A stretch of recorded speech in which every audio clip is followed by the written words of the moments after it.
Hi everybody, today we have Pratna Sharma ji amongst us, who is the founder of Atma Prakash, a mental health foundation, and is also the counselor at IIM Indore. So Pratna, my first question is, the results have been declared. कुछ बच्चे clear नहीं कर पाए and बड़ा difficult होता है failure manage करना. So a quick take of yours on why is failure so difficult for students. अभी बच्चे इतना बुरा क्यों फील कर रहे हैं? मेनली हम ऐसे कह सकते हैं कि failure more or less comes from a perception. हमारे एक विचारधारा होती है जिसके तहत हम एक सिचुएशन को फेलियर या फिर सक्सेस की तरह देखते हैं. For some kids getting that X number is very important, और कई बार वो नहीं ला पाते तो वो सोचते हैं कि फेल हो गए. बहुत सारे ऐसे बच्चे हैं जो हमेशा सोचते हैं कि मैं अपना 100% नहीं दिया इसीलिए पास नहीं कर पाया. So failure is a lot to do with कि हमारी क्या एक्सपेक्टेशन है एक सिचुएशन से.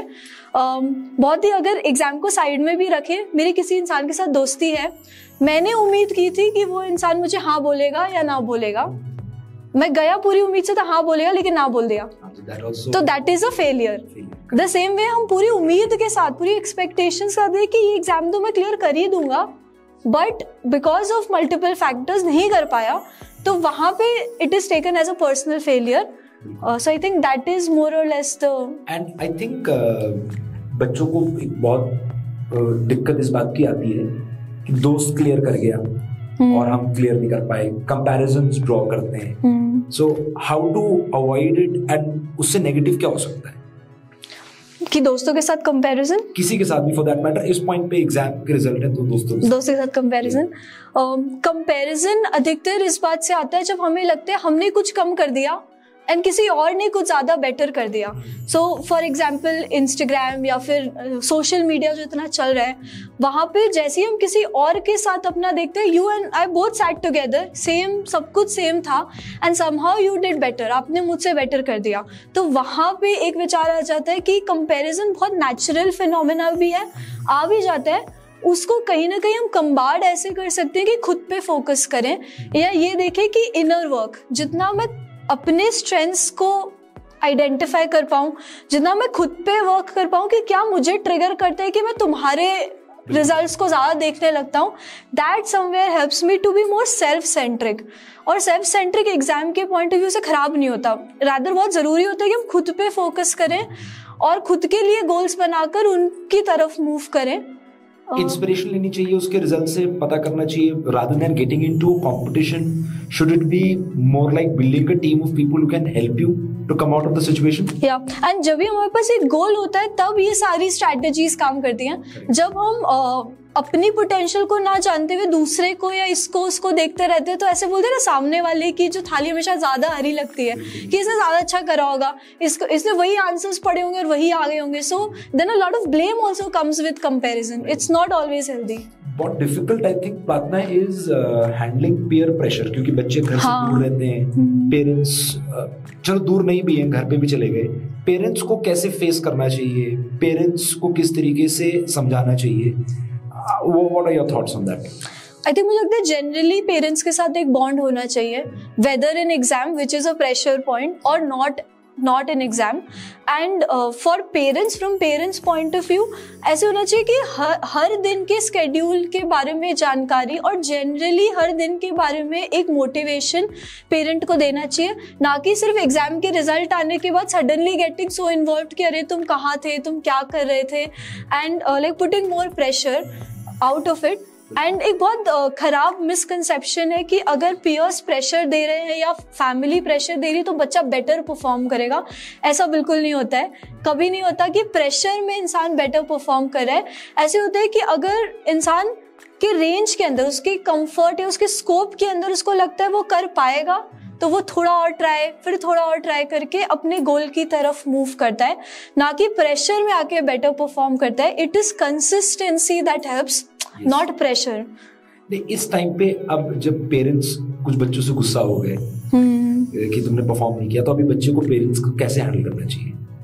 बच्चे को कैसे हैंडल करना चाहिए।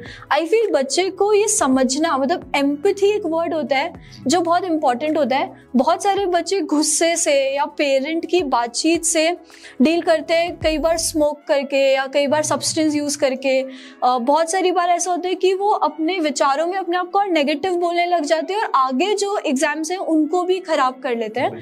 सो उस रास्ते पे जाने के बजाय कि पेरेंट के मन में क्या गुजर रही होगी अभी, कि उनकी उम्मीदें थी, उन्होंने भी एक्सपेक्ट किया था हमारी तरह और वो मीट नहीं हो पाया।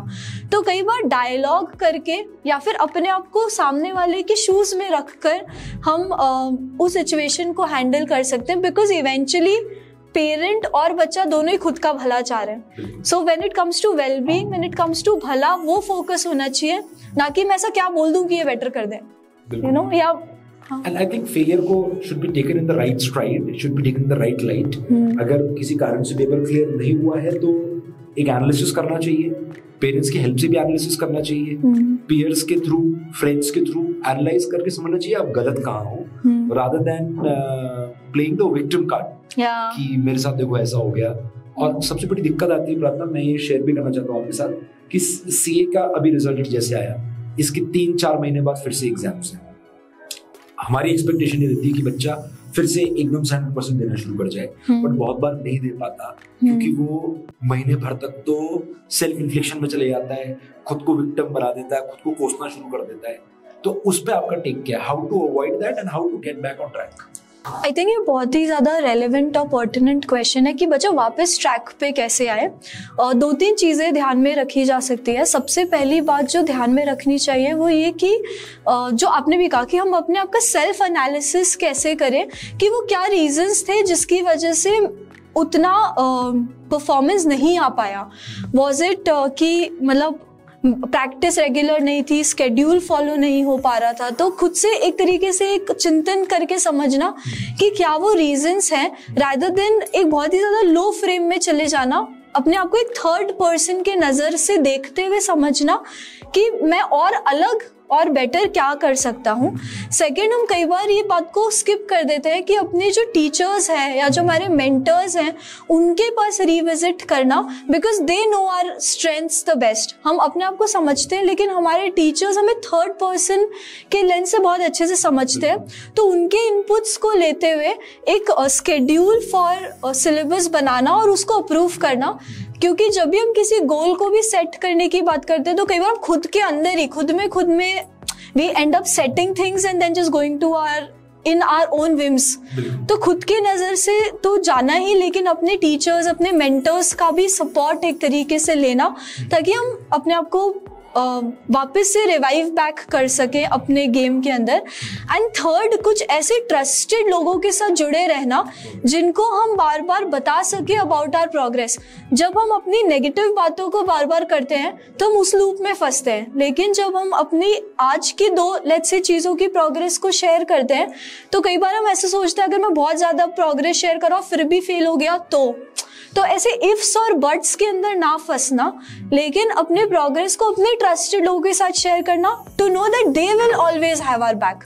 दे are not judging us based on हम अच्छा करें या बुरा करें, but they are our well wishers. तो उनके साथ अपनी प्रोग्रेस को शेयर करते रहने से भी ट्रैक पे आने में आसानी होती है। And my last question to you Prarthana is, as a counsellor आप कौन सी 3 एक्शनेबल चीजें बता सकते हो जो बच्चे को अब अपने शेड्यूल में इन्वॉल्व करनी चाहिए जिससे वो बेहतर परफॉर्म कर पाए, जिससे उसकी रिकवरी और अच्छी हो पाए?